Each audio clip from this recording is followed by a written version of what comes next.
Assalamualaikum. Apa kabar semua para penggemar MotoGP atau sekarang lebih ke Moto3? Karena kita mempunyai pembalap yang luar biasa tentunya. Siapa lagi? Pembalap dari Gunung Kidul, Indonesia, Peda Ega Pratama. Dan sekarang menjadi seorang rookie di ajang Grand Prix dunia, tepatnya di Moto3 dengan usia yang masih 17 tahun.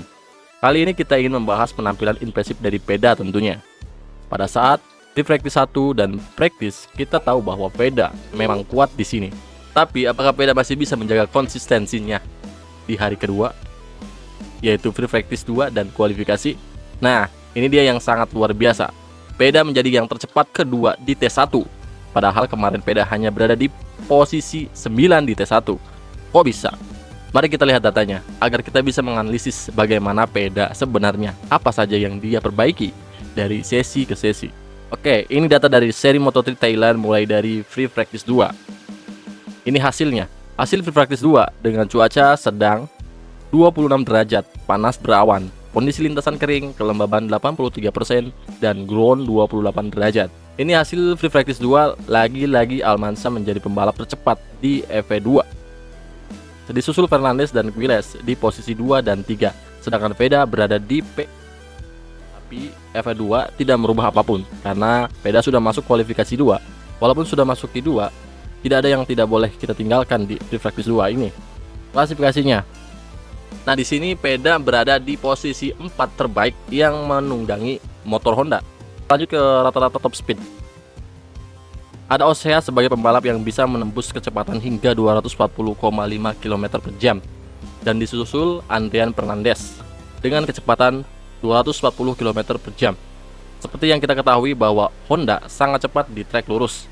Posisi 1 dan 2 ditempati oleh Honda, dan Peda berada di posisi 10 untuk masalah kecepatan dengan menembus 237,3 km per jam dengan kecepatan rata-rata 236 sampai 237 km per jam. Untuk kronologis analisis performanya, David Almansa mendapatkan base lap-nya di putaran ke-14, Adrian Fernandez di lap ke-13, sedangkan Quiles di lap ke-6, dan Peda mendapatkan base lap-nya di lap ke-18. Oke, kita lanjut ke sini, bro. Ini dia yang kita tunggu-tunggu, sangat luar biasa dari pembalap tanah air kita, Peda Ega Pratama. Best partial team. Peda very strong di T1, padahal pada waktu hari pertama sangat kesulitan berada di puncak, namun di free practice 2 ini dia memperbaiki kecepatannya. Bahkan Almansa pun berada di P10 sebagai pembalap tercepat di free practice 2. Artinya, Peda kuat di T1. Ini sebagai modal ketika race dimulai, dia bisa melibas lawannya di sektor ini. Dan di T2, Peda masih kuat menepati P6 sebagai pembalap terkuat di T2, yaitu Carpe. Bahkan sampai T3, Carpe namanya bertengger di puncak. Memang Carpe ini adalah sebagai kandidat kuat perebut gelar Moto3. Dan Peda anjlok di T3 berada di P19. Seterusnya, di T4 Almansa menjadi yang terkuat. Jadi di free practice 2, Peda sepertinya sedang memperbaiki kecepatannya di sektor yang mana dia kurang greget pada saat free practice 1 dan practice. Nah, mudah-mudahan di kualifikasi Peda bisa mengkombinasikan semuanya agar bisa masuk top 5. Langsung saja, bro, kita ke kualifikasi 2. Ini dia hasil kualifikasinya. Kondisi cuaca sebagian berawan dengan suhu 33 derajat. Kondisi lintasan kering, kelembaban 53%, ground 52 derajat.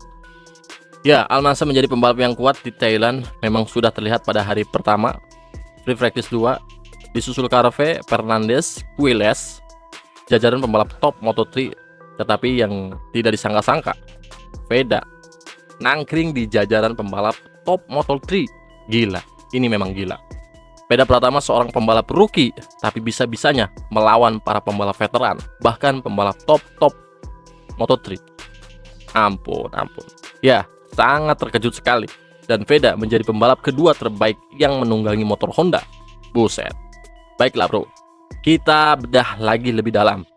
Kok bisa Peda sekencang itu?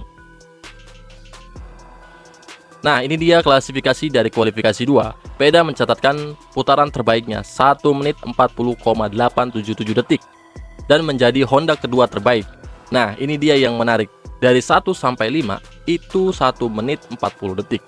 Dan kenapa di awal kami bilang Peda bisa-bisanya melawan pembalap veteran sekaligus pembalap top?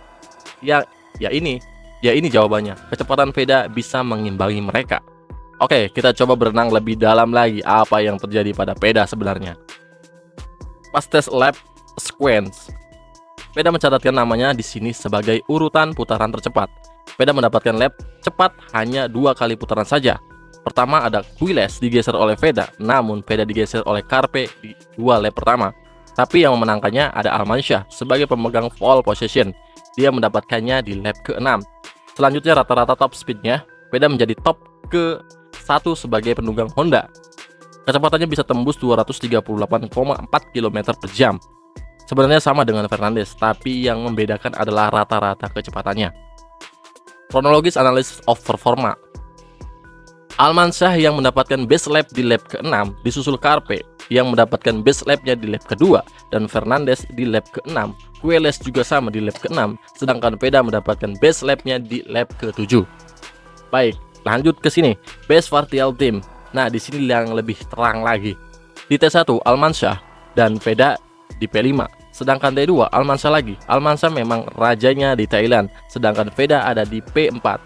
Di T3 Veda sangat lemah. Di sini dia menempati P14 dan Almansyah tidak tergoyahkan, masih berada di puncak, dan di T4 Veda berada di T6 dan Almansyah masih sangat kuat. Seluruh sektor dia libas dan menjadi pembalap tercepat. Tapi Veda kuat di 3 sektor lintasan ini. Artinya Veda punya modal untuk bisa fight melawan para pembalap top dan veteran karena posisinya sangat memungkinkan bisa mengacak-ngacak barisan depan. Oke, bagaimana bro dari hasil yang ditorehkan oleh Veda di sirkuit Buriram Thailand ini? Tuliskan komentar kalian di bawah.